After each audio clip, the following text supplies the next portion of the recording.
If we find ourselves in a place where we're trying to force things to happen, we are going against the flow, we're making things so much harder for ourselves, and we really need to stop that and get into a different way where we can be more in flow rather than having to force things. So what are those things that you could implement that could really help you to create that momentum and shift the needle in your emotional, physical, spiritual well-being? What are those things that you can do for you?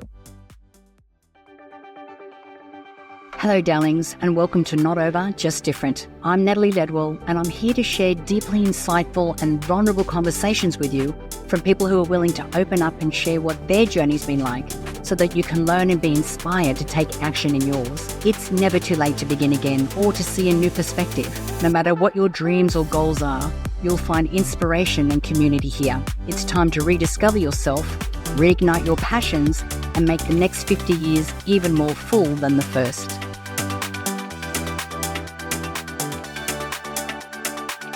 Hi there, and welcome to this week's podcast. Today, I'm going to share a personal experience that I went through in the last week that really helped me to completely understand how important self-care is and how it is the ultimate in self-love. I found myself in a moment that maybe you can relate to. It was Monday, so it's the beginning of the week.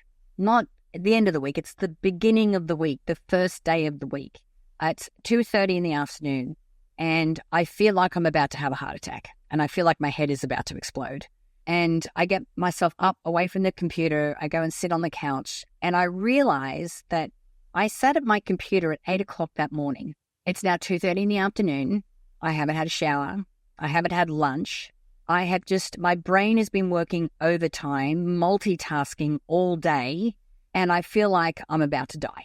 I can't cope with the workload that I'm looking at, and I'm having to take some very deep breaths just to calm my nervous system down, just to get myself back to a place of center where I can actually have some thoughts that are coherent, because I have been overloading my brain all day.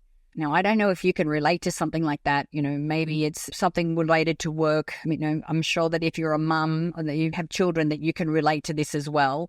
That sometimes there seems to be this insurmountable amount of work and stuff to be done, and you just don't know how you're going to do it, or you just dive in, which is me. Like, I bite off more than I can chew, then I just chew like hell. So I'm in there and I'm in the thick of it, and I'm making things happen, and I'm trying to get things done, but to the detriment of my own health and to the detriment of my own energy. So I realized that, okay, when I looked at this workload and looked at everything that I had going on, I'm like, well, this doesn't seem like it's more than I usually have to handle, maybe a little bit more than I normally have to handle.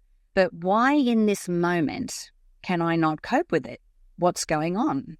So I made sure I went and grabbed something to eat, because I knew if I'm trying to feel better. So I've got oxygen coming in, and then I go and get something to eat, having something to drink, something to eat, starting to feel a little better.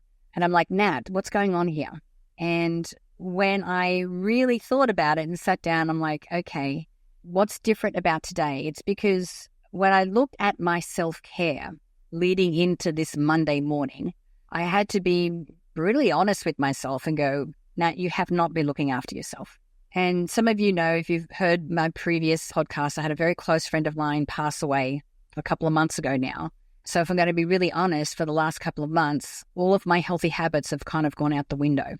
I normally exercise first thing in the morning. I haven't had the motivation to do that. I normally eat really healthy, and I've found myself gravitating more towards food choices that aren't in my best interest. At night, I find myself just sitting down in front of the TV, having an extra glass of wine, and feeling like I'm just numbing out. So maybe you can relate to that as well. Have you ever found yourself in a place where, it's like you don't want to face what's going on? And it was kind of like a slow burn for me.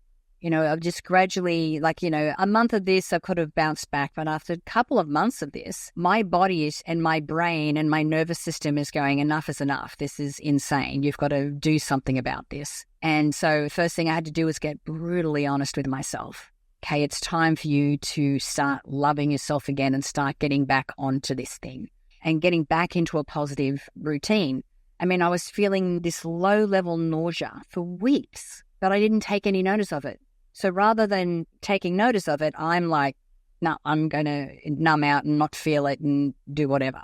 So, and maybe you find that there are things that you do that may help you cope with everything that's going on in your life. The challenge is that sooner or later, that is all going to catch up with you. And this is what happened to me the other Monday, where I was just like, okay, it's time, Nat, for you to really be able to go, right, you got to step back into this healthy thing. So there are two levels or two steps. Actually, there's many levels, but the first two levels and stages to this solution that for me was number one, okay, I had to take some deep breaths. I had to get some nutrition in, and I had to look at what it is that I'm doing in my routine that wasn't serving me. And I had to kind of start looking at it differently. Now, sure, I wake up in the morning. I don't feel like going to the gym. I don't want to do weights. But the story that I had in my mind was that, well, if I don't do it first thing in the morning, then I'm never going to do it. It's not going to get done. So I had to challenge that belief and go, okay, well, what if you did do it in the afternoon? You go to the gym, you're there for maybe 40 minutes. It's not like it's, and you're going to do weights. You're doing some weight training, which, ladies, we should all be doing some weight training right now at this stage of our life. It's more important than cardio.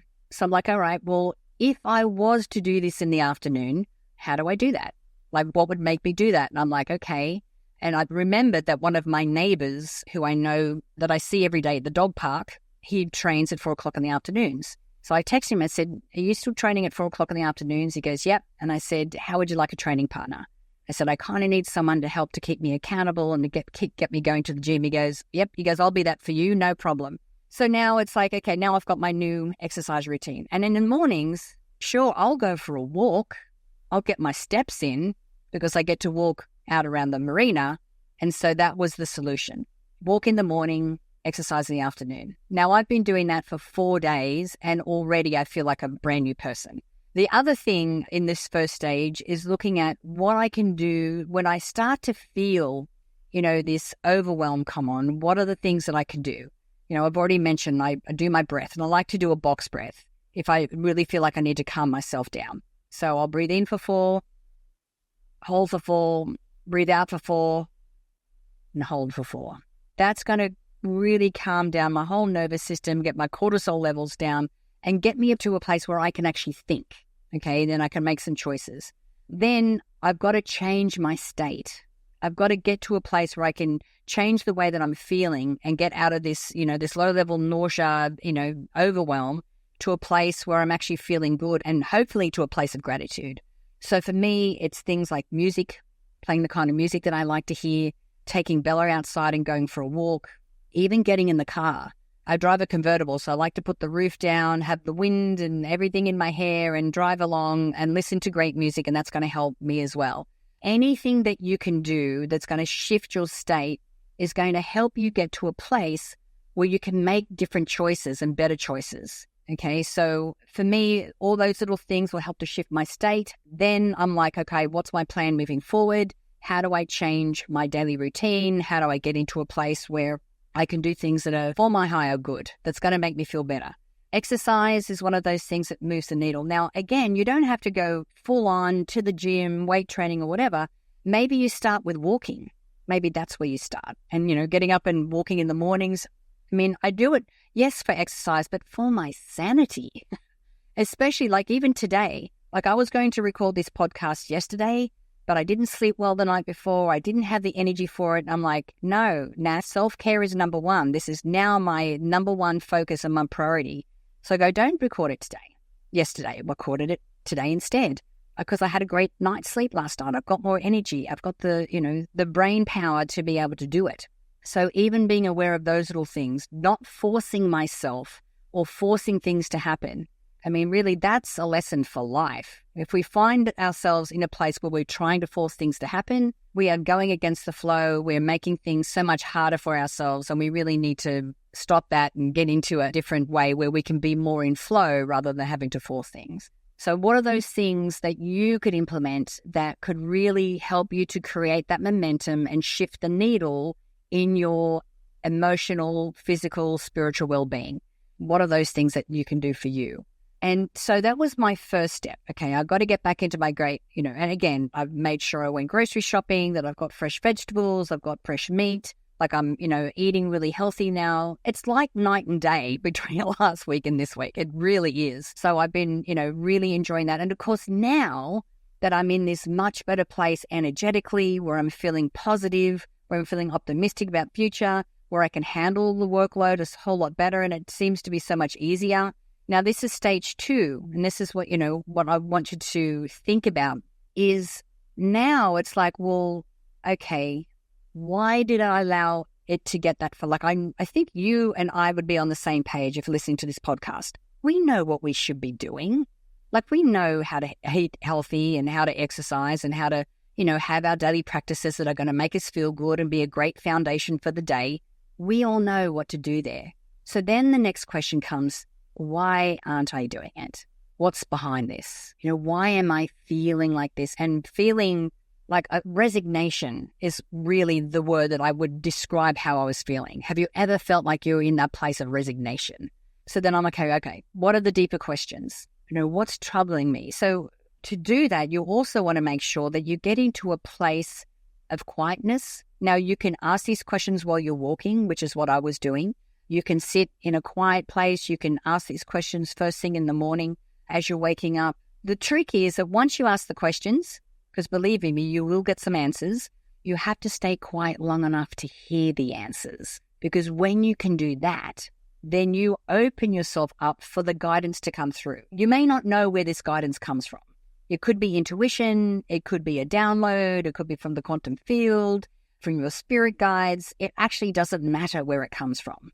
What matters is that you stay quiet long enough to be able to hear the answers that are coming through to the questions that you're asking. And then you've got to take action on them. That's what's most important. Because the more that you allow the space for this inspiration or this guidance to come through and you take action on it, what you're doing is signaling that this is important to you, that this is a fantastic way for you to get information to come in, and it means that it comes in more often. And the more that you trust it, and then you take action on it, the easier it will be for these messages to come through for you. So if you don't have a practice already of being quiet and being still and asking, deep questions, then I really encourage you to start to make that a part of your daily routine, because it does make the world of difference. The other thing that I encourage you, and this is another thing that happened, I have a friend of mine who's intuitive, she's a coach. I reached out to her, and Siddiqui Ray is her name, and I'm like, Siddiqui, can you help me out? Help me see what I can't see. And this is where having a coach or having, great friends around you that you can go to for advice and support is going to be exceptionally healthy and exceptionally helpful. So I spoke to Siddiqui and I go, look, I'm feeling this, and she took me through a process of helping me kind of, go into my body and go, where am I feeling this? And I'm feeling it in my stomach. What does it look like? And I'm like, it's like this dark cloud and it's consistently moving and it's making me feel nauseous. And she's like, well, if you were to call it anything, what would you call it? And I'm like, I call it feeling like I'm out of control. I'm like, whoa, okay. Because I am feeling out of control. I'm like, okay. So then we could go through that process. We were able to see it dissipate and see it move. And then from there, be able to come up with an action plan. Now, I know that I'm not in control of everything, but what are the things that I could do that would help me feel more in control? And what it boiled down to was me just being more proactive in asking questions about things that's happening. When I get into that place, I'm like, okay, now I feel much better. Now I feel like I'm not at a loss. It's not like I'm out of control and I don't know what I'm doing. I'm doing everything that I can within my control. And because I'm feeling better and I'm not so overwhelmed and I'm not feeling nauseous and I'm not like my head is going to explode, I'm now in a place where I can surrender, where I can get to a place where I am happy to surrender all the things that I have no control over, but I am being proactive around the things that I can control, which is asking questions, figuring out what's going on, giving my advice and stepping in and so forth. So these are the things that I can control. So if there is a situation in your life where you feel like you're totally out of control, what are the things that you can do to help you have enough information? Who can you talk to? Who can you reach out to? Who can you enlist to help you? And what are the things that you can do that's going to get you to a place where you feel like you have all the information that you need to be able to get to a place of feeling like that you won't be stressed out, feeling at a place where you can be in a place of self-control and self-governance, where you can then step into self-care, which is the ultimate act of self-love. So think about those kind of steps that you can do as well. Now, of course, right now, when I'm asking these questions, I'm like, okay, these are the things, these are the actions that I can do.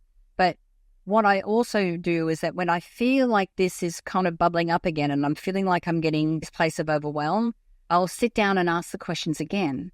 Because with everything, I think there's always another layer. I think there's always another place or another, thing that can be showing up in our life that we can, and we deal with things one at a time. First step for me was feeling like I could be in control about, which was controlling the things I can control. The next step for me is like, oh, I've got this underlying pinning of grief. Do I need to put more focus there? Is there anything that I need to do to be able to, release that? And the thing is, the answer for me is no, because it's grief, but just understanding that's what it is. And then when I feel a wave coming on, just going, okay, right now for the next hour or so, I'm just going to do something that's going to, help me navigate, move through this emotion, and then make myself feel better so that then I can come back. I will be able to work more efficiently and definitely more productively because I took that self-care first. So think about the answers that you could be asking yourself about. So yeah, I encourage you to think about, who are the friends that you surround yourself with that could give you the support that you need, and also consider taking on a coach. I've always have a coach because I know that there are always blind spots. And every time I stretch myself and go into a new business or a new relationship or a new something, things are always going to come up because there's always another layer. So think about who you have in your circles that would be able to help you with that. Even think about having a coach as well. I think that would be a great idea.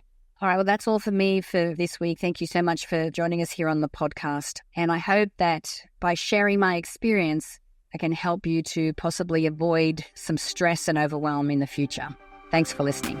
Thanks for tuning into this episode of Not Over, Just Different. If you felt inspired by this episode, please subscribe and drop a comment below to let us know what you loved. My goal is to reignite the spark that you may think you've lost and cultivate a space where no matter what walk of life you are, you can step into the world with power and confidence. I would love to hear your reviews. It helps us to reach more incredible women like you. So until next time, keep growing, keep striving, and keep believing in the power of your potential. Here's to living your best life now.